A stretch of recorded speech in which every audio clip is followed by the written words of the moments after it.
Well, welcome back to our reading through the scriptures in an entire year. And our study brings us to actually session 38, Isaiah chapter 50 through chapter 54. Now, some of you are going to be seeing my eye here and you're wondering what happened to Pastor Darryl. Well, I just had a little bit of a run-in with the asphalt and the asphalt won, so don't let it disturb you.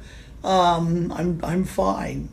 But anyhow, but the people of Israel, they're not doing very, very well. Remember, the context here is Isaiah writes this around the 8th century BC, and this is after a time the people in Judah, southern kingdom, they've basically have been taken into captivity.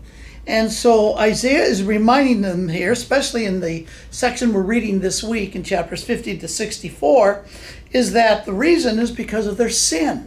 They need to learn the lessons of obedience. And so you're going to see in Isaiah a lot of judgment. You even kind of get weary of so much judgment. But he keeps reminding the stiff-necked people that take responsibility for what happened to you. You are now out of your country in Babylon, and it was because you refused to listen, and specifically to the warnings of Jeremiah, which we're going to take a look at the next book. So what we have here is, again, you learn some lessons of obedience, but in chapter 51, he begins to comfort the people with some sense of hope. Remember, hope is realizing that the future is going to be different than the present. See, hopelessness, despair, is the thought that everything's always going to be just like this, as bad as this. But you understand, hopelessness went out with the resurrection of Christ. And in chapter 51, we're going to be reminded that God is very much engaged with what is going on. And when he gets to chapter 52, he's going to introduce the servant, the suffering servant. Now, what's interesting is when he gets to chapter 53, this is the famous passage. In Isaiah 53, this was the passage that the early Christians used to argue that Jesus was indeed the promised Messiah. See, what was happening in those days is you had, like, among the teaching of the rabbis in Zechariah 14, that the Messiah was going to come as a conquering king. But then you have here in Isaiah 53 that the Messiah was going to first come before he came as conquering king and established a kingdom. He's going to prepare people to be able to enter that kingdom, and he comes as a suffering servant, basically as God's provision for their forgiveness by suffering and dying on the cross. And in God receiving that forgiveness, that sacrifice by raising him on the third day. As a matter of fact, the early rabbis used to teach there was going to be two messiahs. One was going to be a suffering Messiah, and the other one was going to be a conquering Messiah. Remember, the Greek word is Christos, Christ. They never thought for a moment there would be one Messiah who would come twice. And of course, that was the truth. It wasn't going to be two separate Messiahs, each coming once. So in chapter 53, you find that early Christians used this passage until after AD 70, when you had basically Titus, the son of Rome, an emperor, come in and destroy Jerusalem. And the Jewish rabbis and teaching rabbis were forced after AD 70 to go up north.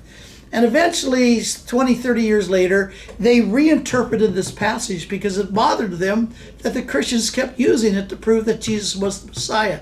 That's when they changed and interpreted, as rabbis today interpret, that the suffering Messiah is Israel, the nation itself. But that wasn't the original interpretation by the ancient rabbis and teachers and scribes at the time of Isaiah and afterwards. Well, by the time we get into chapter 55, you'll see that God is calling them back, seeking them. He says there's going to be no peace for the wicked, but in chapter 57 and the next chapter, he's going to promise that there is a future. God will continue to act upon the wicked, but he is going to also restore his people. And then in chapter 61, you have an interesting section. Do you remember that in Luke chapter 4, Jesus is speaking in his hometown?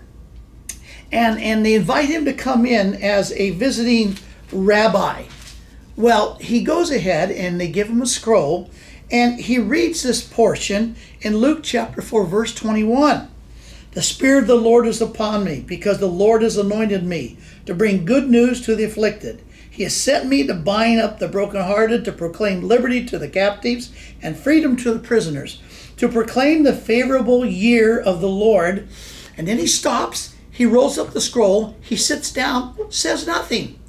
And they're all wondering, what's going on? And then he says, this day, this scripture has been fulfilled.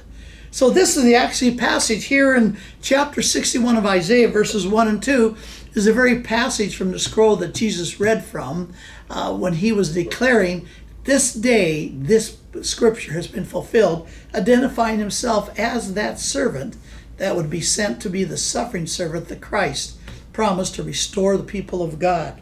And that would go on to the Gentiles as well. Neat little key here, he didn't finish verse 2, because the end of verse 2 says basically, and the day of vengeance of our God to comfort all who mourn. He didn't read that because he wasn't going to fulfill that at his first coming, but only at his second coming. So you're going to find this section is fascinating. I hope you enjoy reading it. And then we're going to pick it up with chapter 65 and into Jeremiah next week. Enjoy your reading. We'll see you then.